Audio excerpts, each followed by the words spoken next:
नमस्कार साथियों। श्रव्य एग्जाम्स के इस ऑनलाइन प्लेटफॉर्म पर आपका स्वागत है। हम लोग यहाँ पर्यावरण एवं पारिस्थितिकी की रिवीजन क्लास जो है कर रहे हैं। उसी श्रृंखला को आज आगे बढ़ाते हुए जैव विविधता चैप्टर हमारा चल रहा है, उसमें जो है एक नया टॉपिक है आज हमारा, वो है बायोस्फीयर। ठीक है, यूनेस्को के अंतर्गत जो मैन एंड बायोस्फीयर हैं उसका क्या कॉन्सेप्ट है, कितने बायोस्फीयर भारत में हैं और कौन कौन से बायोस्फीयर जो है यूनेस्को की सूची में शामिल हैं, उसे हम यहाँ पर जानने का प्रयास करते हैं। ठीक, चलिए शुरू करते हैं। मानव एवं जैवमंडल कार्यक्रम जो है, इसके बारे में हम आज यहाँ जानने का प्रयास करेंगे। Man and biosphere reserve short form है, ये बार बार आएगा तो इसको ध्यान में रखिएगा। ठीक है, यूनेस्को ने 1971 में मानव एवं जैवमंडल कार्यक्रम की शुरुआत की थी। आप जानते हैं कि पर्यावरण अवनयन जब होता है तो उसी समय जो है 1972 में अर्थ समिट होती है, और वहीं पे जो है पर्यावरण के विषय में, पर्यावरण के संरक्षण के विषय में जो है एक संगठित प्रयास जो है विश्व स्तर पर शुरू होता है। ठीक है, तो उसी को ध्यान में रखते हुए विभिन्न प्रकार के जो है कन्वेंशन, विभिन्न प्रकार के जो है आंदोलन, विभिन्न प्रकार के जो है समन्वित प्रयास जो है पर्यावरण संरक्षण को लेकर जो है शुरू किए जाते हैं। तो उसी का एक भाग है आपका यूनेस्को के द्वारा शुरू किया जाता है, वो है मैब, यानी कि the man and biosphere reserve programme जो है विश्व पटल पर, विश्व स्तर पर शुरू किया जाता है। ठीक है, अब वो किस प्रकार से, उसके बारे में क्या क्या इंफॉर्मेशन है, क्या तथ्य हैं, वो हम समझने का यहाँ प्रयास करने वाले हैं। ठीक, चलिए देखते हैं। यूनेस्को ने 1971 में मानव एवं जैवमंडल कार्यक्रम की शुरुआत की। कब की? 1971 में। मैब की शुरुआत जो है आपकी कब होती है? 1971 में होती है। यह एक अंतर सरकारी वैज्ञानिक कार्यक्रम है। आप जानते हैं जो यूनेस्को है ये यूएन की संस्था है ना, संयुक्त राष्ट्र संघ की संस्था है। तो ये इसका जो प्रभाव होगा वो वैश्विक होगा, विश्व स्तर पे होगा, विश्व के समस्त देशों में इसका प्रभाव होगा। जहां जहां भी पर्यावरण संरक्षण के लिए उपयोगी जैव विविधता के स्थल होंगे, उनको जो है ध्यान में यहाँ रखा जाएगा, चाहे वो भारत के संदर्भ में हो, चाहे इंडोनेशिया, चाहे चीन, चाहे अमेरिका, है ना, विभिन्न देशों में जो है इसके प्रोग्राम वहां पे संचालित किए जाएंगे। तो यह एक अंतर सरकारी वैज्ञानिक कार्यक्रम है जिसका उद्देश्य मानव एवं पर्यावरण के बीच संबंधों में सुधार के लिए एक वैज्ञानिक आधार स्थापित करना है। यानी कि अगर मानव एवं पर्यावरण के मध्य जो है संबंध बेहतर रहेंगे, मानव का दृष्टिकोण पर्यावरण के प्रति संरक्षण का होगा, तो पर्यावरण का जो संरक्षण है वो अपने स्वरूप में बेहतर प्राप्त होगा। ठीक, तो उसी की चर्चा यहाँ पे की गई है, और इसको जो है एक वैज्ञानिक आधार प्रदान कौन करेगा? वो करेगा आपका यूनेस्को। वो जो है वैज्ञानिक आधार, इस तकनीकी आधार प्रदान करेगा कि किस प्रकार से एक सिस्टमैटिक तरीके से, एक वैज्ञानिक तरीके से संरक्षण किया जाना है। वो जो है आपका एक कॉन्सेप्ट डेवलप कौन करेगा? यूनेस्को करेगा, और उसी के तहत जो है उसको देश जो है लागू करेंगे और जैव विविधता को संरक्षण प्रदान करेंगे। और कैसे करेंगे अभी हम यहाँ पर आगे जानने का प्रयास करेंगे। ठीक है, तो मैब के कार्य के अंतर्गत मानव एवं पर्यावरण के मध्य अंतर संबंधों का अध्ययन, आकलन, पर्यावरण संकट एवं सतत विकास इत्यादि के मुद्दे शामिल होते हैं। यानी कि अगर हम किसी चीज का संरक्षण करने जा रहे हैं तो संरक्षण तो बाद में आता है ना, सबसे पहले हम उसका आकलन करेंगे कि वहां पे कितनी जैव विविधता प्राप्त होती थी, कितनी संकटग्रस्त है, कितनी नष्ट होने के कगार पे है, तो उसका आकलन कर लिए। उसके बाद जो है वहां पर किस प्रकार के पर्यावरण संकट हैं उसको जानने का प्रयास करेंगे।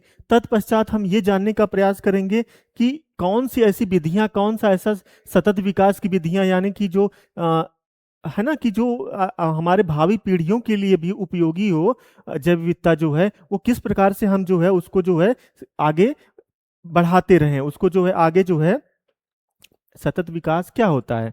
यही कि हमारे जो वर्तमान में संसाधन है, जो रिसोर्सेज है, नेचुरल रिसोर्सेज हैं, वो इस प्रकार से प्रयोग किए जाएं कि इस पीढ़ी के लिए, उनकी भरण पोषण के लिए भी उपयोगी रहे और भावी पीढ़ियों के जो हित हैं वो भी दुष्प्रभावित ना हो। ठीक है, तो उसको ध्यान में रख के जो हम जो है मैं प्रोग्राम को यूनेस्को ने लॉन्च किया विश्व स्तर पे, और भारत के संदर्भ में क्या है वो भी जानने का यहाँ प्रयास करेंगे। ठीक,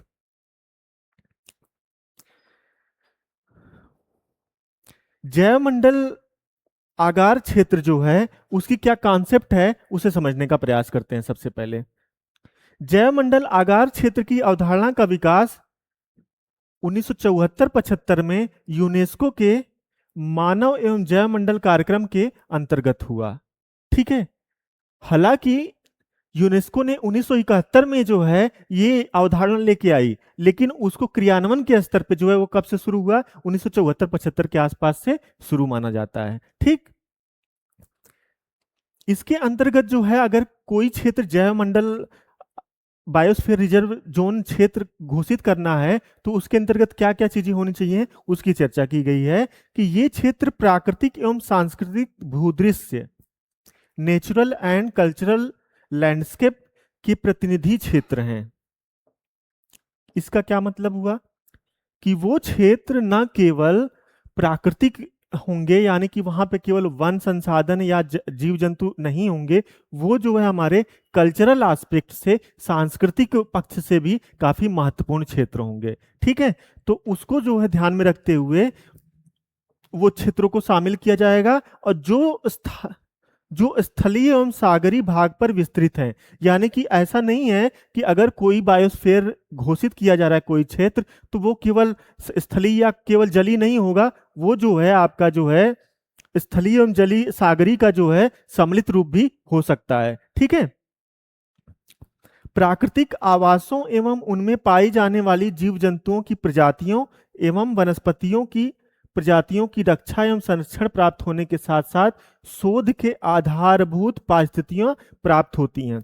यानी कि जो आपका बायोस्फीयर रिजर्व होगा वहां पर जीव जंतुओं की प्रजातियों को वहां पे संरक्षण प्रदान किया जाएगा, उसके साथ साथ जीव जंतुओं पे जो शोध कार्य होते हैं उसे भी वहां पर संपन्न किया जाएगा। ठीक है, तो एक तरह से देखा जाए कि जो हम जीव जंतुओं को उनके प्राकृतिक आवास में ही वहां पर जो है उनको संरक्षण प्रदान कर रहे हैं इन सीटू विधि के माध्यम से, उसके साथ साथ उनका जो है पर्यावरण नष्ट ना हो उसको भी ध्यान में रख रहे हैं, और उसके साथ साथ जो इकोलॉजिकल बैलेंस है उसे भी बना के चल रहे हैं, और जो वैज्ञानिक अन्वेषण है, शोध है, अनुसंधान है, वहां भी जो है उसको संपन्न किया जा रहा है। ठीक है, तो इस प्रकार से ये एक समग्र अवधारणा है, एक है ना होलिस्टिक अप्रोच है। कौन सा? आपका बायोस्फीयर रिजर्व का। समझ रहे हैं? अब बायोस्फीयर रिजर्व जो है इसकी संरचना क्या होती है वो जानने का प्रयास करते हैं। तो यहाँ पे ये चीजें ज्यादा आपको समझ में आएंगी जब उसकी संरचना आप पढ़ेंगे कि वास्तव में जो है बायोस्फीयर रिजर्व का कॉन्सेप्ट क्या है, डिटेल में जब जानने का प्रयास करेंगे। ठीक है, तो जो जैवमंडल आगार की संरचना होती है वो क्या होती है? इसके तीन भाग होते हैं। पहला है आपका क्रोड एरिया, कोर जोन, दूसरा बफर जोन, तीसरा संक्रमण क्षेत्र, ट्रांजिशन जोन। यानी कि जो बायोस्फीयर रिजर्व है, जो बायोस्फीयर रिजर्व है वो जो है तीन भागों में बटा होता है। कौन कौन से?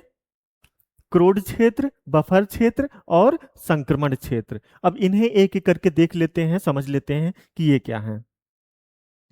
जो क्रोड क्षेत्र होता है वहां पर कुछ गतिविधियां संचालित होती हैं, कुछ गतिविधियां प्रतिबंधित होती हैं। वो कौन कौन सी हैं वो जानने का प्रयास करते हैं। जो क्रोड क्षेत्र होता है, यानी कि अगर ये बायोस्फीयर रिजर्व है, इस प्रकार से संरचना अभी आगे चित्र के माध्यम से और डिटेल में समझेंगे। सबसे पहले यहाँ के बिंदुओं को समझ लेते हैं। तो ये जो मध्य का क्षेत्र होगा या आपका ये वाला क्षेत्र, यही आपका क्रोड क्षेत्र होगा। क्रोड का सीधा सा मतलब है कि किसी चीज का कोर, किसी चीज का गहनतम भाग, किसी चीज का भीतरी भाग। आए बात समझ में? तो वो चीज कौन सा है आपका?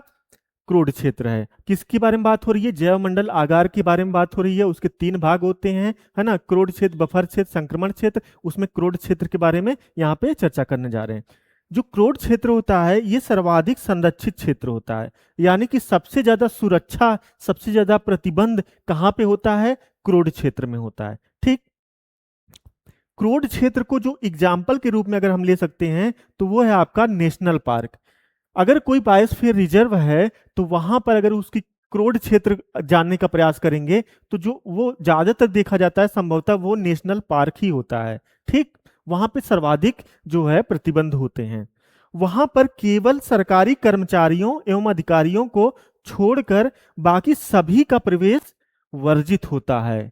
यानी कि वहां पर कोई भी नहीं जा सकता है। केवल कौन जा सकते हैं? जो वहां के वनाधिकारी हैं, वहां के कर्मचारी हैं, वही केवल जा सकते हैं, और दूसरा कोई व्यक्ति वहां पर आम जनमानस नहीं जा सकता है। कहाँ पे? कोर एरिया में, कोर क्षेत्र में, कोर जोन में। ठीक है। और यहीं पे जो है आपके आनुवांशिक कोष का भी संरक्षण होता है। जो जेनेटिक कोष होता है उसका भी संरक्षण कहाँ होता है? कोर क्षेत्र में होता है। तो आप समझ सकते हैं कि पर्यावरण संरक्षण के क्रम में जो बायोस्फीयर रिजर्व है उसमें जो है आपका जो कोर एरिया है वो कितना महत्वपूर्ण है। ठीक। अब इसमें है अगला आपका बफर क्षेत्र। बफर से कुछ समझ में आ रहा होगा? बफर एरिया, आप जब आईआर पढ़ते होंगे तो वहां पे एक चीज पढ़ते होंगे, बफर स्टेट। बफर स्टेट पढ़ते होंगे ना? बफर स्टेट क्या होता है कि यानी कि एक कोई बड़ा, जैसे 2 बड़े राज्य होते हैं, बड़े देश होते हैं, उसमें एक जो मध्य का देश होता है वो दोनों के मध्य जो है बफर क्षेत्र का कार्य करता है। ठीक है। जैसे भारत और चीन के मध्य नेपाल बफर स्टेट का कार्य करेगा, है ना। तो इस प्रकार से तो वही जो होता है, जो बफर एरिया होता है वो जो है संक्रमण क्षेत्र एवं क्रोड क्षेत्र के मध्य जो है बफर क्षेत्र जो होता है। जैसे ये वाला क्षेत्र आपका, ये जो क्षेत्र है ये वाला, ये है आपका बफर क्षेत्र और ये है आपका कोर क्षेत्र। तो इसके मध्य ये जो है बीच बचाव का कार्य करता है। किस प्रकार से, उसे जानने का प्रयास करते हैं। जो बफर क्षेत्र होता है वो कोर क्षेत्र के परितः प्राप्त होता है, कोर क्षेत्र के चारों तरफ प्राप्त होता है। जो कोर क्षेत्र है इसके चारों तरफ कौन सा क्षेत्र प्राप्त हो रहा है? बफर क्षेत्र प्राप्त हो रहा है। इससे क्या लाभ होगा? शोध एवं अनुसंधान जो है परंपरागत रूप से जो होते हैं वो कहाँ पे होते हैं? आपके आपके बफर एरिया में होते हैं। क्योंकि कोर क्षेत्र में कुछ भी वहां पे संचालित नहीं किया जा सकता। वहां पे केवल अधिकारियों का ही गमन हो सकता था, आना जाना हो सकता था। लेकिन कोर क्षेत्र की अपेक्षा बफर क्षेत्र में थोड़ा सा सहूलियत दी जाती है, थोड़ी सी छूट दी जाती है ना। और उसके क्रम में यहाँ पे शोध अनुसंधान हो सकते हैं, यहाँ पे परंपरागत उपयोग हो सकता है कृषि के संदर्भ में, भूमि के संदर्भ में, जंगल के संदर्भ में और मत्स्य पालन के संदर्भ में।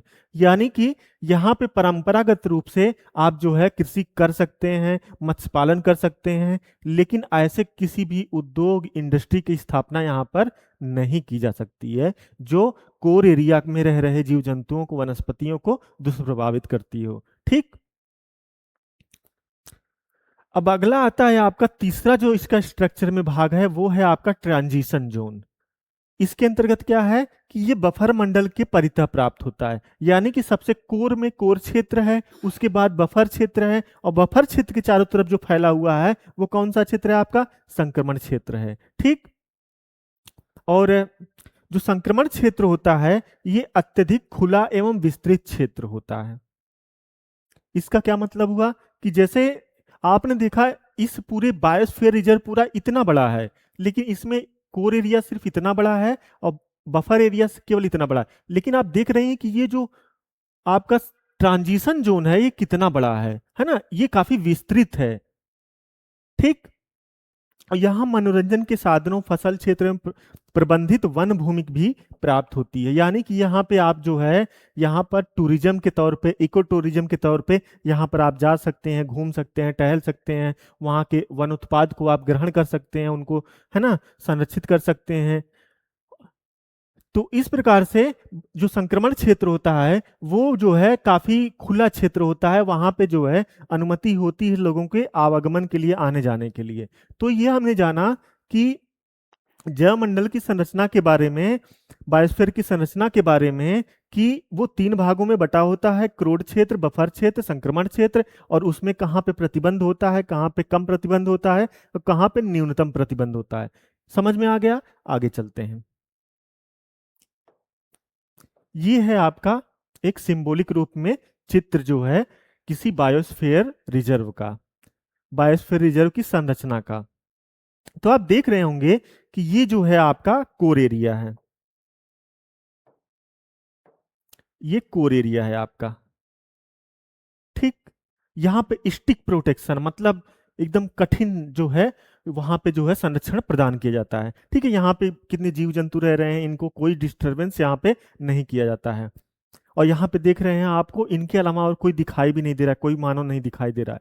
लेकिन जैसे ही आप बफर जोन में आते हैं, जैसे ही आप बफर जोन में आते हैं, तो यहाँ पर लिमिटेड जो है ह्यूमन एक्टिविटी होने लगती है ना। और यहाँ पे इको टूरिज्म और एजुकेशन जो है, और साइंटिफिक रिसर्च भी, मॉनिटरिंग भी यहाँ पर शुरू हो जाती है। देख रहे हैं, रिसर्च हो रही है, यहाँ पे एजुकेशन ग्रुप जा रहा है, गाइड के रूप में लोग जा रहे हैं, रिसर्च सेंसर्स लगे हुए हैं। तो ये सब कहाँ पे हो रहा है? ये बफर जोन में हो रहा है। क्योंकि हमें कोर क्षेत्र में रहने वाले जो जीव जंतु हैं, जो संवेदनशील जीव जंतु हैं, वनस्पतियां हैं, उन्हें हमें डिस्टर्ब नहीं करना है, उन्हें उन्हीं की इन सिटू वातावरण में जो है डेवलप होने देना है। ठीक, फिर तीसरा आपका है ट्रांजिशन जोन, जहां पे ह्यूमन सेटलमेंट है, कोऑपरेटिव डेवलपमेंट है, एक्टिविटीज है, कम्युनिटी डेवलपमेंट है। जैसे आपका देख रहे हैं गांव है ना, सस्टेनेबल फार्मर्स अपना सतत कृषि कर रहे हैं, जो इको फ्रेंडली कृषि है वो कर रहे हैं, है ना।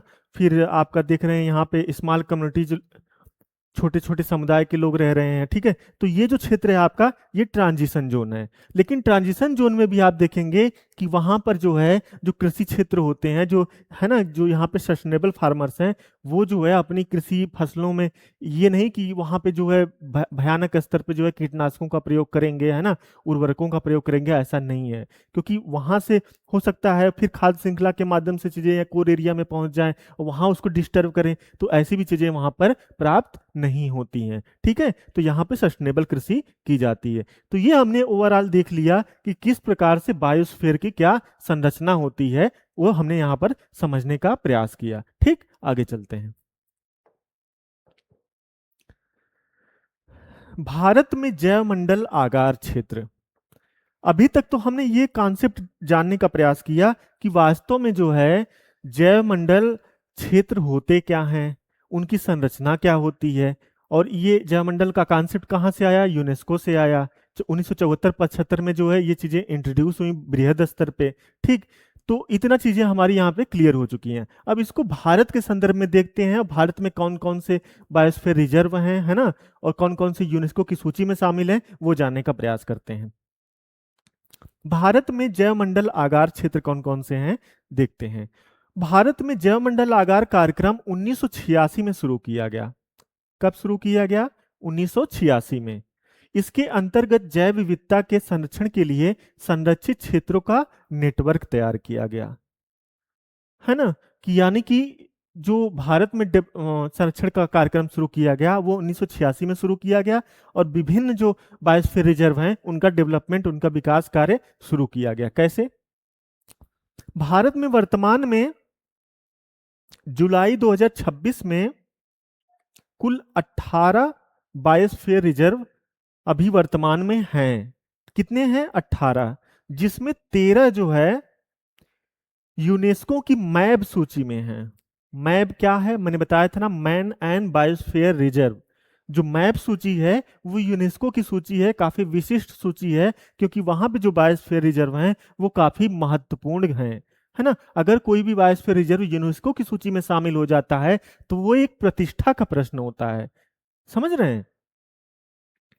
भारत का पहला बायोस्फीयर रिजर्व नीलगिरी 1986 में ही घोषित हो गया था। यानी कि शुरुआती बायोस्फीयर रिजर्व आपका कौन सा है? नीलगिरी है। जब हमने भारत में 1986 में कॉन्सेप्ट शुरू किया तो वो पहला कौन सा आपका था? नीलगिरी था। ठीक है। और 1974 में यूनेस्को ने शुरू किया विश्व पटल पे, लेकिन भारत ने कब शुरू किया? 1986 में शुरू किया। भारत को कई साल लग गए शुरू करने में अपने देश के स्तर पे, राष्ट्रीय स्तर पे।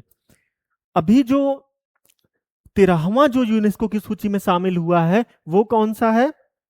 वो है आपका कोल्ड डेजर्ट, शीत मरुस्थल जो है हिमाचल प्रदेश में है। ये वर्ष 2025 में जो है यूनेस्को की मैप लिस्ट में जो है 13वें स्थल के रूप में शामिल किया गया है। ठीक है।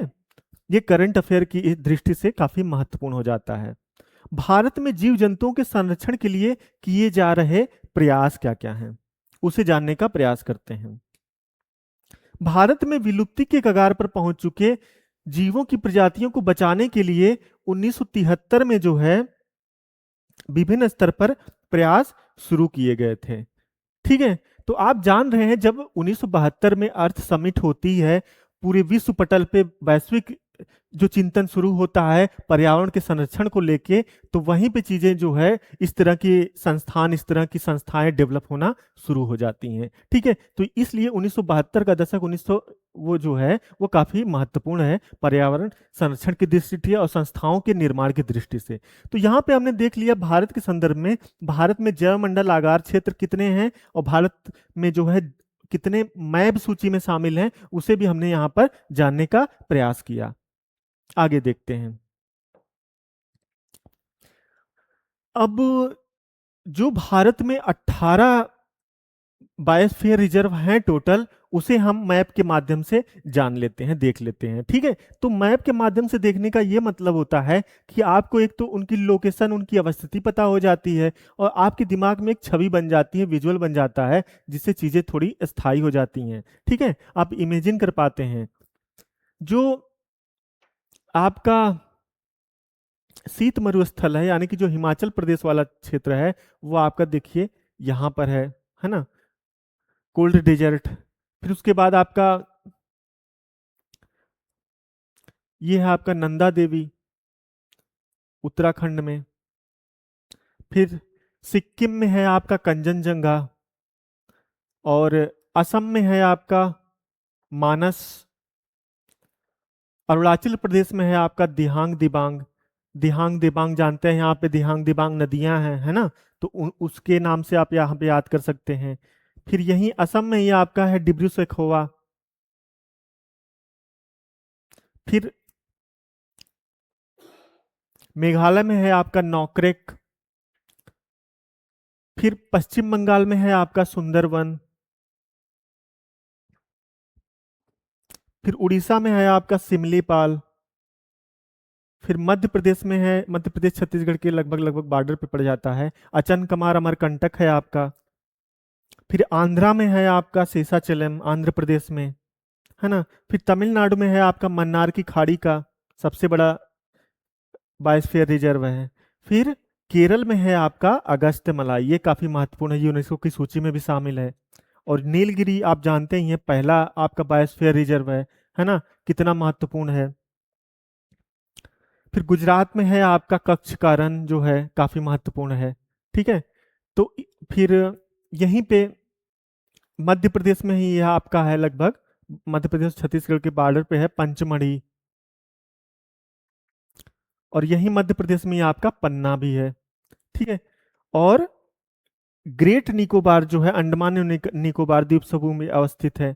तो इस प्रकार से हमने देख लिया कि जो 18 बायोस्फीयर रिजर्व हैं भारत के घोषित, वो कहाँ कहाँ पे लोकेटेड है, कहाँ कहाँ पे अवस्थित हैं। ठीक है। अब इनके बारे में थोड़ा थोड़ा हम आगे जानने का प्रयास करते हैं कि क्या क्या इंफॉर्मेशन एडिशनल है। ठीक है। उसे थोड़ा थोड़ा जान लेंगे तो ज्यादा आसान हो जाएगा। पहला है आपका नीलगिरी। नीलगिरी बायोस्फीयर रिजर्व आपका तमिलनाडु राज्य में मुदुमलाई, मुकुरुथी, कर्नाटक में बांदीपुर नागरहोल, केरल में तिलमपुर, शांत घाटी, वायनाड वन्यजीव अभ्यारण्य और सिरवानी पहाड़ी क्षेत्र को शामिल करता है। अब आप समझ सकते हैं कि नीलगिरी बायोस्फीयर रिजर्व जो है वो कितना विस्तृत है, कितना विशाल है। कि जो नीलगिरी बायोस्फीयर रिजर्व है वो वास्तव में तमिलनाडु, कर्नाटक और केरल, तीन तीन राज्यों में फैला हुआ है। तमिलनाडु, कर्नाटक और केरल, तीन तीन राज्यों में इसका विस्तार है। तो आप समझ सकते हैं ये कितना बृहद है, यानी कि इसका कोर एरिया, इसका बफर एरिया, इसका ट्रांजिशन एरिया कितना ज्यादा विस्तृत है। ठीक है, क्योंकि वहां पे आप देख रहे हैं जो यहाँ पर बांदीपुर तो नेशनल पार्क आप पढ़ रहे थे ना, तो आप सोचिए कि जो नेशनल पार्क होगा वो कहाँ पे होगा। वो अधिकतर जो नेशनल पार्क हैं वो जो है बायोस्फीयर रिजर्व जो उनके हमने अभी चर्चा की थी कि वो कोर एरिया में होते हैं, क्योंकि वहां पर अत्यधिक संरक्षण प्राप्त होता है और अत्यधिक प्रतिबंधित क्षेत्र होता है। ठीक है, तो ये हमने नीलगिरी के विषय के बारे में जान लिया कि नीलगिरी जो हमारा बायोस्फीयर रिजर्व, वहाँ पे शांत घाटी भी है, वहाँ पे बांदीपुर भी है ना, जो टाइगर रिजर्व भी है एक तरह से, और यहाँ पर वायनाड जो वन्य जीव अभयारण्य है वो भी शामिल है। ठीक, और अगला है आपका नंदा देवी। नंदा देवी उत्तराखंड के चमोली जिले में है। चमोली जिला, पिथौरागढ़ और अल्मोड़ा, यानी कि तीन जिलों में इसका विस्तार है नंदा देवी का। ठीक है, नौक्रेक जो है, नौक्रेक चोटी भी है, वो मेघालय में पूर्वी, पश्चिमी और दक्षिणी हिल्स जो है, जो जनपद हैं वहां पे विस्तृत है। ये थोड़ी थोड़ी इंफॉर्मेशन आप जान लेंगे तो है ना कि थोड़ा आपको एक आधार मिल जाएगा याद करने के क्रम में, है ना। कि आज आप नीलगिरी अभी सिर्फ शब्द के रूप में जानेंगे कि नीलगिरी है, लेकिन अब आपको पता है कि नीलगिरी केवल नीलगिरी हिल्स में नहीं है, वो जो है आपके केरल में, कर्नाटक में, तमिलनाडु में विस्तृत है ना। उसमें केरल की शांत घाटी भी है, उसमें जो है आपका तमिलनाडु का जो है मुदुमुलाई भी है, ये भी काफी महत्वपूर्ण है। फिर कर्नाटक का बांदीपुर क्षेत्र भी है। तो इस तरह से उसका विस्तार जो है आपके दिमाग में एक माइंड मैप एक डेवलप हो जाएगा। ठीक, तो हमने देख लिया नौकरेक जो है ये आपका कहाँ है, मेघालय में है, और मेघालय के पूर्वी, पश्चिमी और दक्षिणी हिल्स में, हिल्स के जो जनपद है वहां पर अवस्थित है। ठीक, फिर अगला है आपका काफी महत्वपूर्ण जो एग्जाम में पूछा जाता है वो है मानस। मानस जो है शाह असम, यानी कि असम तीन शब्द इसमें, तीन शब्द इसमें, मानस याद हो जाता है इस क्रम में, है ना। असम में कोकराझार, बोंगाईगांव और बारपेट और नलबरी, कामरूप, दरंग जिले में जो है इसका विस्तार है। यानी कि जो बायोस्फीयर रिजर्व आप देख रहे हैं ये कई जिलों में विस्तारित है ना। तो आप समझ सकते हैं कि ये कितना जैव विविधता समृद्ध क्षेत्र होंगे। ठीक, और मानस जो है ये जो है आपके मैप सूची में भी शामिल है, तो कितना महत्वपूर्ण होगा। और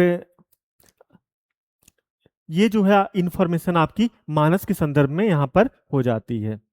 अगला है आपका सुंदरवन। सुंदरवन पश्चिम बंगाल में गंगा एवं ब्रह्मपुत्र के डेल्टा नदी तंत्र में विस्तृत है। कहाँ पर, सुंदरवन। और सुंदरवन जानते हैं वहां पे नेशनल पार्क भी है, सुंदरवन बायोस्फीयर रिजर्व भी है, सुंदरवन में जो है मैंग्रोव वन भी पाए जाते हैं, सुंदरवन में टाइगर रिजर्व भी है। तो सुंदरवन कितना ज्यादा महत्वपूर्ण है आप समझ सकते हैं। फिर है आपका मन्नार की खाड़ी। मन्नार की खाड़ी का भारतीय क्षेत्र तमिलनाडु राज्य के उत्तर में रामेश्वरम द्वीप, दक्षिण में कन्याकुमारी तक फैला हुआ है। भारतीय क्षेत्र से तात्पर्य है कि वहां जानते हैं श्रीलंका राज्य है, मतलब देश है, और श्रीलंका जो है वहां पे उसका जो है वहां पे भारत और श्रीलंका के मध्य जो है EEZ जो होता है, एक्सक्लूसिव इकोनॉमिक जोन, उसको लेके बार बार जो है वहां पे जो है संघर्ष होते रहते हैं मत्स्य, है ना, संपदा को लेके, वहां मछली पकड़ने को लेके मछुआरों के मध्य संघर्ष होता रहता है ना। तो वो जो है वहां पर सीमा रेखा जो है काफी स्पष्ट नहीं है, उसको लेके विवाद होता रहता है। तो जो मन्नार की खाड़ी है वहां पे जो है वो जो आपका बायोस्फीयर रिजर्व है वो कहाँ पे है, तमिलनाडु के क्षेत्र में है। रामेश्वरम द्वीप से के दक्षिण से लेकर कन्याकुमारी तक जो है उसका विस्तार प्राप्त होता है। ठीक, अगला है आपका ग्रेट निकोबार। ग्रेट निकोबार जो है अंडमान एवं निकोबार द्वीप समूह के दक्षिणतम द्वीप पर, जो दक्षिणतम द्वीप समूह है वहां पर अवस्थित है आपका ग्रेट निकोबार। और ग्रेट निकोबार जान ही रहे हैं कि वहां पर ग्रेट निकोबार प्रोजेक्ट सरकार के द्वारा शुरू किया गया है। और वहां पे जैव विविधता का ह्रास होना स्वाभाविक सी बात है कि अगर वहां पे नए स्तर पे ग्रीन फील्ड जो है चीजें बन रही हैं, है ना, कि पहली पहली बार चीजें डेवलप हो रही हैं, चाहे रोड हो, सड़क हो, एयरपोर्ट हो, है ना, तो इसलिए जो है वहां पे जैव विविधता का ह्रास होना स्वाभाविक सी बात है। फिर आपका आ जाता है सिमलीपाल। सिमलीपाल कहाँ है आपका? उड़ीसा में। उड़ीसा राज्य में मयूरभंज जनपद का क्षेत्र जो है आपका, वो जो है सिमलीपाल, वहां पे बायोस्फीयर रिजर्व अवस्थित है, विस्तृत है। फिर डिब्रू सैखोवा, असम। असम राज्य में डिब्रूगढ़ और तिनसुकिया जो जिले हैं, वहां पर जो है आपका कौन सा बायोस्फीयर रिजर्व है? डिब्रू सैखोवा। आप नेशनल पार्क भले ही याद ना कर पाए, टाइगर रिजर्व भले ही याद आपको ना हो, लेकिन बायोस्फीयर रिजर्व तो आपको याद होना ही चाहिए, क्योंकि 18 ही बायोस्फीयर रिजर्व हैं। अगर ये आपको याद नहीं रहेंगे तो आप समझ लीजिए कि कोई ना कोई आपका प्रश्न जो है आपको वहां पे परेशान करेगा, क्योंकि यहाँ से प्रश्न जो है अक्सर पूछे ही जाते हैं। दिहांग दिबांग जो है, ये अरुणाचल प्रदेश में अपर सियांग, पश्चिमी सियांग और दिबांग घाटी के भाग में अवस्थित है। यानी कि जो अरुणाचल प्रदेश है, आप जानते हैं कि वहीं पे जो है आपका, है ना, नामचा बरवा के आसपास जो वहीं से जो है आपकी जो आपकी ब्रह्मपुत्र नदी है, वो है वहां पे प्रवेश करती है भारत में। तो वहां पे उसकी ढेर सारी वितरिकाएं हैं, ढेर सारी उसकी जो है सहायक नदियां हैं, तो इसलिए वहां पर जो है काफी समृद्ध जैव विविधता प्राप्त होती है। तो उस क्षेत्र को भी, दिहांग दिबांग क्षेत्र को भी जो है बायोस्फीयर रिजर्व के रूप में घोषित किया गया है। पंचमढ़ी। पंचमढ़ी जो है मध्य प्रदेश के बैतूल, होशंगाबाद और छिंदवाड़ा जिले के भाग में अवस्थित है। बैतूल जिला, होशंगाबाद, छिंदवाड़ा जिले भले ही याद ना हो, लेकिन इतना आपको पता रहे कि पंचमढ़ी किस राज्य में अवस्थित है। ठीक, तो आपको चीजें थोड़ा आसान हो जाएंगी। फिर महत्वपूर्ण रूप से आ जाता है आपका कंचनजंगा, जो आप जानते हैं कि ये मिश्रित है, प्राकृतिक सांस्कृतिक दोनों स्तर पे जो है इसको मैप की सूची में शामिल किया गया है। यूनेस्को की ये धरोहर भी है। सिक्किम राज्य में उत्तरी एवं पश्चिमी जिले में ये अवस्थित है। ठीक। अगस्त्य मलाई। अगस्त्य मलाई की अवस्थिति कहाँ पे है और इसके बारे में ढेर सारी इंफॉर्मेशन है, वो जानने का प्रयास करते हैं।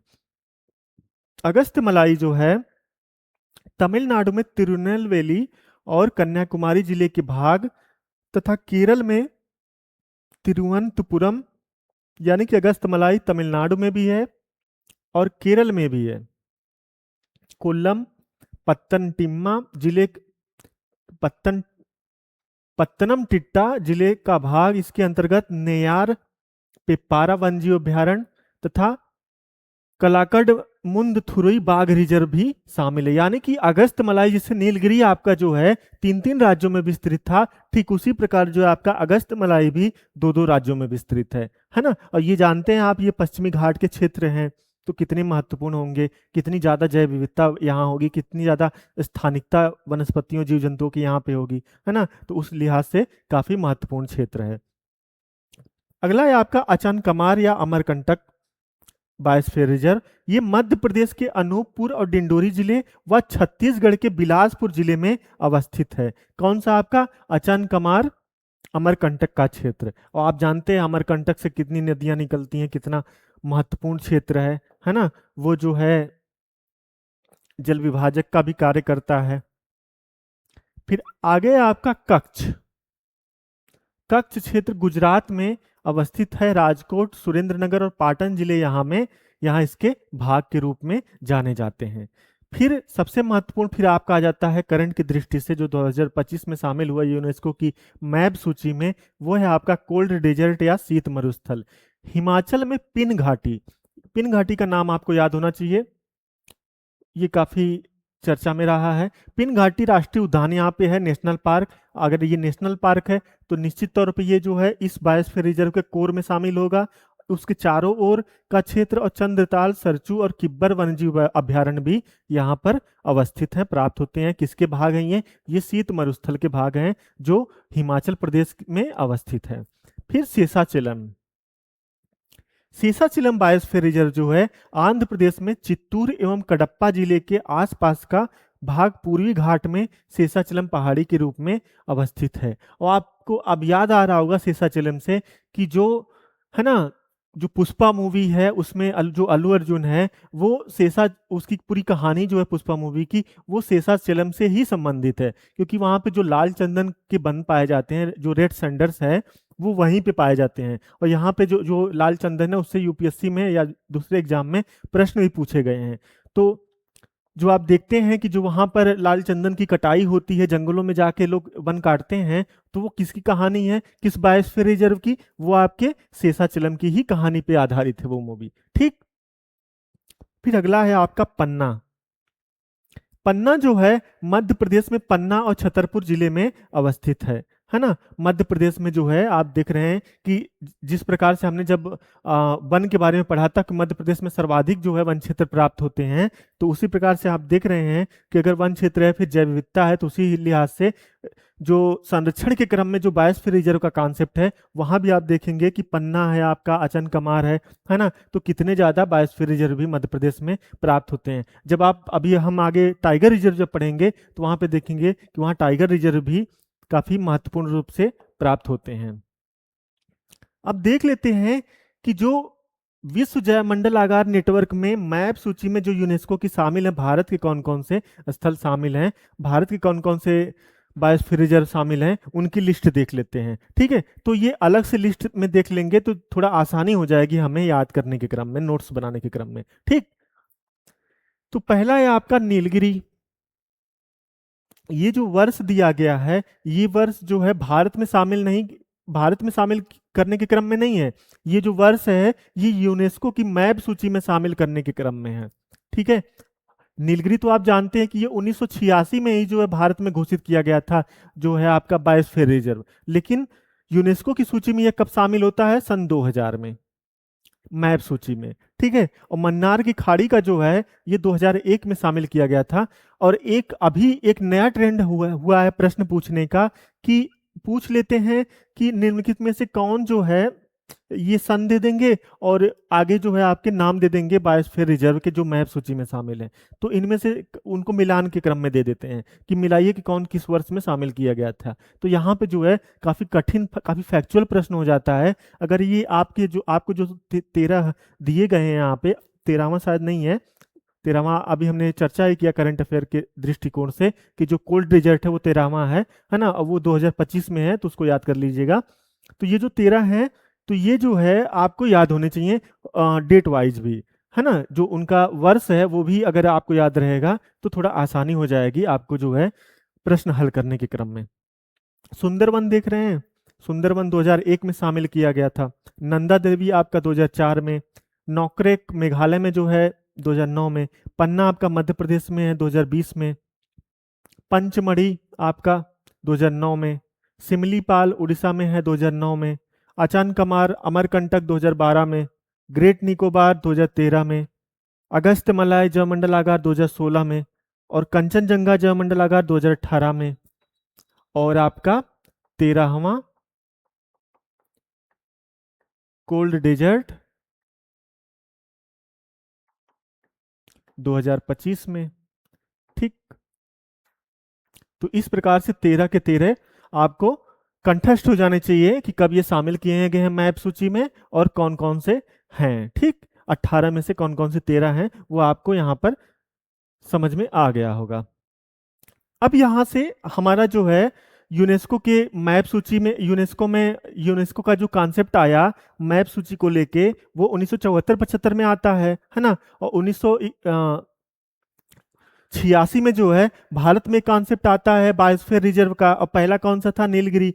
तो हमने देख लिया यहाँ पे कि बायोस्फीयर रिजर्व होते क्या हैं, उनकी संरचना क्या होती है, विश्व स्तर पे जो सूची है यूनेस्को की उसमें भारत के कौन कौन से शामिल हैं, और टोटल भारत में कितने बायोस्फीयर रिजर्व हैं, वो सब हम यहाँ पर जान लिए हैं। ठीक है। अब आगे चलते हैं, एक हमारा टॉपिक है, काफी महत्वपूर्ण टॉपिक है, वो है प्रोजेक्ट टाइगर।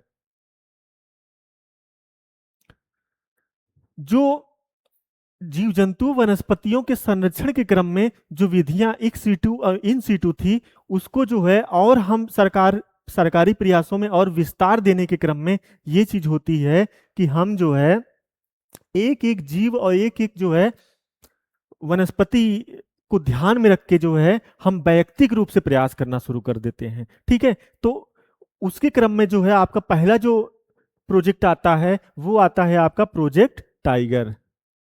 ठीक है, और उसको जानने का प्रयास करते हैं। भारत सरकार की प्रमुख फ्लैगशिप योजना है जो 1973 में शुरू की गई। तो आप देख रहे हैं कि 1972 में ही विश्व पटल पे जो है आपकी अर्थ समिट होती है। ठीक है, और उसका प्रभाव इतना ज्यादा होता है कि वो जो है उन्नीस ठीक उसके एक साल बाद भारत में जो है टाइगर प्रोजेक्ट को लेके एक फ्लैगशिप योजना जो है अस्तित्व में आ जाती है। बाघों के प्राकृतिक हैबिटेट को संरक्षण प्रदान कर बाघों की संख्या को बढ़ाना। इसका मतलब क्या हुआ कि जब ये हमने जीव जंतुओं के संरक्षण के क्रम में जब प्रयास शुरू किए तो उसमें सबसे पहला प्रोजेक्ट कौन आया? Project tiger. टाइगर ही क्यों आया? ये प्रश्न तो आया होगा ना दिमाग में कि टाइगर ही क्यों चुना गया। आप जानते हैं टाइगर जो है की स्टोन प्रजाति है, एक अम्ब्रेला प्रजाति है। तो इसका क्या मतलब हुआ वो हम आपको पिछली क्लास में समझा चुके हैं, फिर भी संक्षिप्त में यहाँ देख बता देते हैं कि अगर कोई कीस्टोन प्रजाति है तो उसका जो है प्रभाव जो है पर्यावरण पर जो है जैव विविधता पर, खाद्य श्रृंखला पर, खाद्य जाल पर बहुत ही ज्यादा महत्वपूर्ण होता है। उसकी महत्ता जो है, उसका स्थान जो है वो जैव विविधता की दृष्टि से, खाद्य जाल की दृष्टि से, खाद्य श्रृंखला की दृष्टि से काफी महत्वपूर्ण होता है। अगर वो नष्ट हो गई, अगर वो विलुप्त हो गई तो हमारा पूरा जो खाद्य फूड चैन है, फूड वेब है, वो पूरी तरह डिस्टर्ब हो जाएगा। तो इसलिए जो कीस्टोन प्रजाति आपका प्रोजेक्ट जो बाघ है उसको जो है संरक्षण प्रदान करने के लिए 1973 में प्रोजेक्ट टाइगर जो है अस्तित्व में आता है। ठीक, 1973 में टाइगर रिजर्व जो है भारत में कितने थे? 9 थे, टोटल 9, जो अब बढ़कर 58 हो चुके हैं। तो आप समझ सकते हैं कि हमारा प्रोजेक्ट टाइगर जो योजना थी, फ्लैगशिप योजना थी, वो कितनी महत्वपूर्ण थी और कितना जो है वो सफलता हासिल की। कि जब 1973 में जब ये योजना शुरू हुई तो उस समय केवल 9 टाइगर रिजर्व थे भारत में, है ना, और अभी जो बढ़ के वो 58 हो चुके हैं। ये 18 राज्यों में फैले हुए हैं और लगभग 84,000 किलोमीटर में व्याप्त हैं, विस्तृत हैं, अवस्थित हैं, जो देश का 2.5% भौगोलिक क्षेत्र को ग्रहण करते हैं। तो आप समझ सकते हैं कि कितने बड़े स्तर पर हम जो है टाइगर को टाइगर कंजर्वेशन किया जा रहा है। ठीक है, तो कितनी महत्वपूर्ण जो है ये हमारी योजना है। भारत में विश्व की लगभग 70% आबादी जो है बाघों की प्राप्त होती है। तो आप समझ सकते हैं कि पूरे विश्व स्तर पर जो बाघ प्राप्त होते हैं उसके लगभग लगभग 2/3 भाग जो है बाघ जो है वो भारत में ही प्राप्त होते हैं। तो इसलिए भारत के दृष्टिकोण से काफी महत्वपूर्ण हो जाता है। भारत में अनुमानित बाघों की संख्या लगभग लगभग 3682 से लेके 3925 के आसपास है। क्यों ये आंकड़ा जो वेरिएशन है इतना ज्यादा? ये इसलिए कि अभी जो हाल फिलहाल की बाघ की गणना की जानी है वो 2026 में ही की जानी है। तो अभी उसके आंकड़े जो है अद्यतन आंकड़े, अपडेटेड आंकड़े अभी आए नहीं हैं, लेकिन एक लमसम में हमने आंकड़े आपको यहाँ दे दिए हैं। जो अनुमानित आंकड़े हैं वो ये हैं। मध्य प्रदेश को टाइगर स्टेट की संज्ञा दी जाती है। ये जो जितने भी फैक्ट है ना, ये आपके एग्जाम के पॉइंट ऑफ व्यू से काफी महत्वपूर्ण है, इसलिए इनको ध्यान से सुनिएगा, ध्यान से देखिएगा। ठीक है, मध्य प्रदेश को टाइगर स्टेट की संज्ञा दी जाती है। क्यों? क्योंकि यहाँ पर टाइगर रिजर्व काफी ज्यादा हैं और यहाँ पर टाइगर रिजर्व के ज्यादा होने के क्रम में यहाँ पर जो है उनके लिए हैबिटेट जो है, प्राकृतिक जो हैबिटेट है, उनकी जो वहाँ पर प्राकृतिक दशाएं जो है काफी महत्वपूर्ण है बाघ के संरक्षण की दृष्टि से। बांधवगढ़ देश का 58वां टाइगर रिजर्व घोषित किया गया, यानी कि जो 58 टोटल हैं उसमें जो बांधवगढ़ है वो 58वां है। ठीक है, और बांधवगढ़ कहाँ पे है? आपका मध्य प्रदेश में है, और इसीलिए मध्य प्रदेश टाइगर रिजर्व भी घोषित किया गया है। तो उतनी इंफॉर्मेशन हमने देख लिया कि वास्तव में प्रोजेक्ट टाइगर के अंतर्गत कौन कौन सी इंफॉर्मेशन शामिल होती है। और उसी क्रम में जो है हमारी एक अथॉरिटी बन के आती है, जो विनियामक आपकी संस्था बन के आती है, जो आपकी नोडल एजेंसी बन के आती है, वो कौन सी है? वो आपकी national tiger conservation authority, NTCA है। ठीक, अब इसके बारे में जानने का प्रयास करते हैं, क्योंकि कोई भी योजना होती है, कोई भी फ्लैगशिप योजना होती है, तो उसमें जो नोडल एजेंसी होती है वो एग्जाम में पूछी जाती है। ठीक, इसलिए यहाँ पे उसको जानना काफी महत्वपूर्ण है। जो एनटीसीए है ये सांविधिक निकाय है, स्टेचुरी बॉडी है ये। पर्यावरण, वन एवं जलवायु परिवर्तन मंत्रालय के ये अधीन कार्य करती है, और डब्ल्यूपीए एक्ट 1972 में 2006 में संशोधन करके इसको निर्मित किया गया है। यानी कि ये पहले से ही जो वाइल्ड लाइफ प्रोटेक्शन एक्ट हमारा 1972 का जो एक अम्ब्रेला विधान है, उसके अंतर्गत जो है आपका ये पहले से शामिल नहीं था प्रोजेक्ट टाइगर। ये 2000 एनटीसीए, ये जो 2006 में हम संशोधन करते हैं और इसको जो है इसको वहां पर शामिल करते हैं, इसको जोड़ते हैं। या देख रहे हैं कि जो 1972 का हमारा कानून है वो कितना महत्वपूर्ण है। कुछ भी हम प्रोजेक्ट, कोई नई योजना, कोई प्रोजेक्ट नया शुरू कर रहे हैं तो उसी में संशोधन करके उसी में किसी नई धारा में, किसी नए अनुच्छेद में वहां पर जोड़ देते हैं और एक नई योजना, एक नया प्रोजेक्ट शुरू कर देते हैं। ठीक, टाइगर संरक्षण योजनाओं को अप्रूव करना इसका कार्य है। यानी कि कोई भी राज्य, कोई भी है ना केंद्र शासित प्रदेश अगर कोई टाइगर योजना शुरू कर रहा है तो उसको अप्रूवल कहां से मिलेगा? आपको एनटीसीए से मिलेगा। ठीक, और ये समन्वयन का भी कार्य करती है और वैज्ञानिक आधार भी प्रदान करती है। किसको? राज्यों को जो है टाइगर प्रोजेक्ट के तहत जो है बाघों की गणना जो है प्रत्येक 4 वर्षों में बाघों की गणना की जाती है। ठीक है, यानी कि 2026 में अभी होनी है तो इसके पहले कब की गई होगी? 2022 में की गई होगी। ठीक है, और जो 2026 में की जानी है वो 6वें क्रम की है। तो अभी तक कितने क्रम की हो चुकी है? 5 क्रम हो चुके हैं, यानी कि जो 2022 में हुआ होगा वो आपका 5वां क्रम हुआ होगा। ठीक, और महत्वपूर्ण जो तथ्य है कि इसके पदेन जो अध्यक्ष होते हैं वो आपके वर्तमान पर्यावरण मंत्री होते हैं। ठीक है, जो वर्तमान में पर्यावरण मंत्री होगा वही एनटीसीए का अध्यक्ष होता है। और प्रोजेक्ट टाइगर जो है आपका, ये पूरी तरह से जितने भी टाइगर रिजर्व हैं, टाइगर रिजर्व में जो भी वैज्ञानिक आधार प्रदान करने हैं, टाइगर रिजर्व में जो भी आपके कानूनी आधार, जो भी दांव पेच है वहां पे, वो सब चीजें जो है वहां पे कौन उसकी निगरानी करता है, कौन उसको जो है समन्वयन करता है राज्यों के मध्य, वो है आपका NTCA, national tiger conservation authority. ठीक है, और वित्तीय से संबंधित जो भी चीजें हैं, जो भी वहां पे जो भी चीजें आपको दिमाग में आती हैं वो सब जो है एनटीसीए ही अपनी जिम्मेदारी निभाता है। ठीक है, आगे चलते हैं। अब आगे जो है, जो हमारा प्रोजेक्ट टाइगर जो सफल हुआ, जो हमने देखा कि प्रोजेक्ट टाइगर इतना महत्वपूर्ण रूप से जो है सफल हुआ कि हमने जो है प्रोजेक्ट टाइगर 9 की संख्या से बढ़ा के हम 58 तक पहुंच गए, और बाघों की संख्या जो शुरू में बहुत ही न्यूनतम थी, एक तरह से क्रिटिकली इंडेंजर्ड की स्थिति में पहुंच चुके थे, और उनको जो है हम बहुत अच्छी स्थिति में लेके आ गए। तो वो क्यों? वो जो है कुछ उसके बिंदु हैं, उन्हें जानने का प्रयास करते हैं। हमने प्रोजेक्ट टाइगर में एक विधि अपनाई टाइगर कंजर्वेशन को लेके, वो थी हमारी कोर बफर कॉरिडोर स्ट्रेटजी। इसको डिस्कस करना इसलिए महत्वपूर्ण है कि ये जो स्ट्रेटजी थी, ये जो तकनीक थी, ये जो व्यवस्था थी, ये जो है बाघों के संरक्षण के लिए काफी महत्वपूर्ण साबित हुई। वो क्या थी? जो कोर बफर स्ट्रेटजी थी कि कोर बफर कॉरिडोर जो होता है आपका,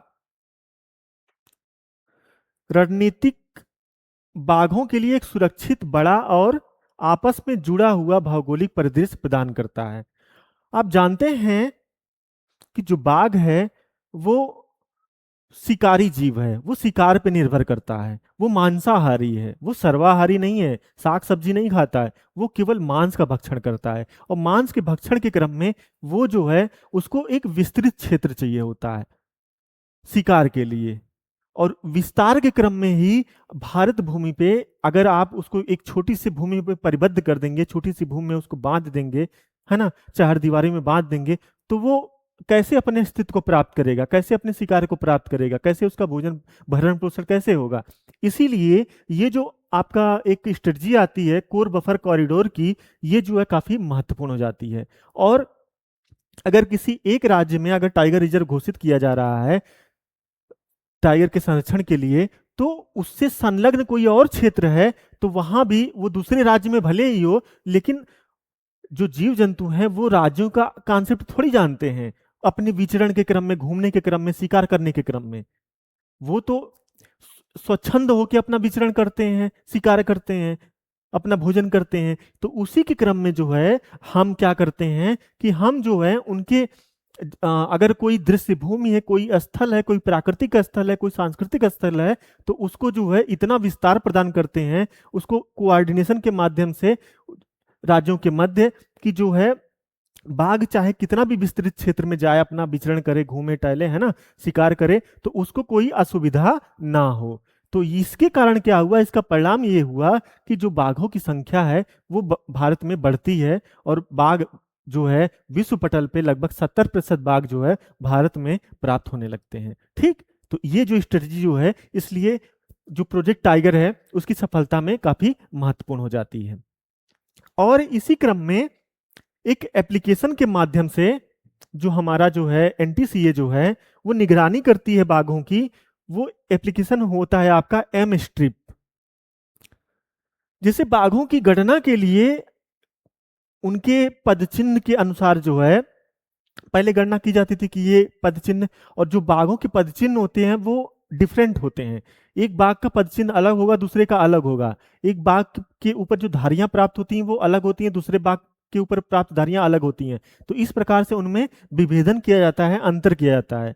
लेकिन जो एम स्ट्रिप विधि थी, ये जो है इस समस्या को हल करने के लिए, जो दोहराव की समस्या आ जाती थी उनके पद चिन्हों को लेके, या उनको विश्लेषण करने के क्रम में जो कठिनाई आती थी, उसके लिए जो है एम स्ट्रिप जो है काफी महत्वपूर्ण साबित हुई। ठीक है, तो इसलिए जो है वहां पे जो है ये दोनों विधियां जो है बाघ के संरक्षण के लिए, बाघ की निगरानी के लिए, बाघ के रियल टाइम मॉनिटरिंग के लिए काफी महत्वपूर्ण साबित हुई। और जो बाघों का जानते हैं आप, बाघ जो है काफी अट्रैक्टिव प्रजाति है ना, इसकी खाल को लोग जो है अपना प्रेस्टिजियस चीजें मानते हैं। इसको जो है चीन जैसे देशों में तो बहुत ही ज्यादा वहाँ डिमांड रहती है, तो जो है अवैध तस्करी भी होती है ना। तो उसको जो है कौन नियंत्रित करता है? आपका एम स्ट्रिप जो है वो जो है रियल टाइम मॉनिटरिंग करता था, और उसके माध्यम से जो है बाघों की संख्या जो है बढ़ के सामने आई। ठीक है, तो ये दोनों जो हमारी तकनीकी थी, जो हमारी स्ट्रेटजी थी, इसलिए इस प्रोजेक्ट में जो है काफी महत्वपूर्ण हिस्सा रखी है। ठीक, आगे चलते हैं। अगला है आपका ग्लोबल टाइगर फोरम। अभी तक तो ये हम देख रहे थे भारत के स्तर पे कि भारत के स्तर पे क्या क्या स्ट्रेटजी, क्या क्या तकनीक अपनाई गई बाघों के संरक्षण के लिए। अब ग्लोबल स्तर पे क्या क्या चीजें हैं वो जानने का प्रयास करते हैं। ठीक है, तो ग्लोबल स्तर पे जो है वो ये है कि यह एक अंतरराष्ट्रीय संगठन है। कौन? ग्लोबल टाइगर फोरम, जीटीएफ जो है, जीटीएफ आपका जो है एक अंतरराष्ट्रीय संगठन है जिसकी स्थापना जो है 1994 में की गई। जीटीएफ की स्थापना जो है 1994 में की गई, भारत की पहल पर हुई थी। भारत की पहल से क्या तात्पर्य है कि भारत में जो है आप जानते हैं सर्वाधिक बाघ प्राप्त होते हैं, 2/3 बाघ जो है भारत में ही प्राप्त होते हैं। तो इसलिए भारत के ही पहल पर जो है ग्लोबल टाइगर फोरम जो है अस्तित्व में आता है। कब आता है? 1994 में आता है। ठीक है। ग्लोबल टाइगर फोरम का जो है मुख्यालय वो आपका नई दिल्ली में है। अब आप ये सोचिए कि ग्लोबल टाइगर फोरम की चर्चा यहाँ पे क्यों कर रहे हैं। अगर प्रोजेक्ट टाइगर है तो उससे जुड़ी जो भी इंफॉर्मेशन है, जो भी तथ्य हैं, वो हम सब जान लेंगे। तो एग्जाम में अगर प्रोजेक्ट टाइगर से प्रश्न ना पूछ के अगर टाइगर ग्लोबल टाइगर फोरम से प्रश्न पूछ लिया तो हम जो है वहां पे दुविधा में ना पढ़ें। ठीक है।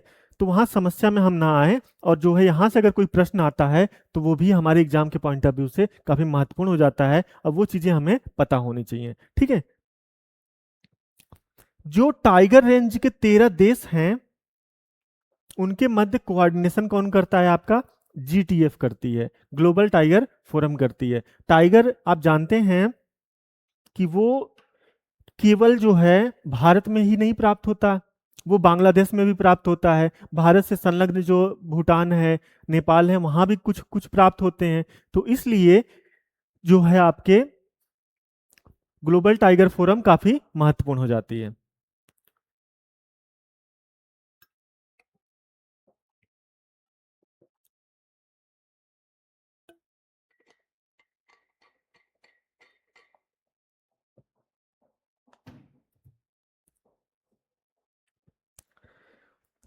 इसके तहत जो है ग्लोबल टाइगर फोरम के तहत कुछ प्रमुख पहल की गई हैं, कुछ प्रमुख इनिशिएटिव लिए गए हैं। वो कौन कौन से हैं उसे जानने का प्रयास करते हैं।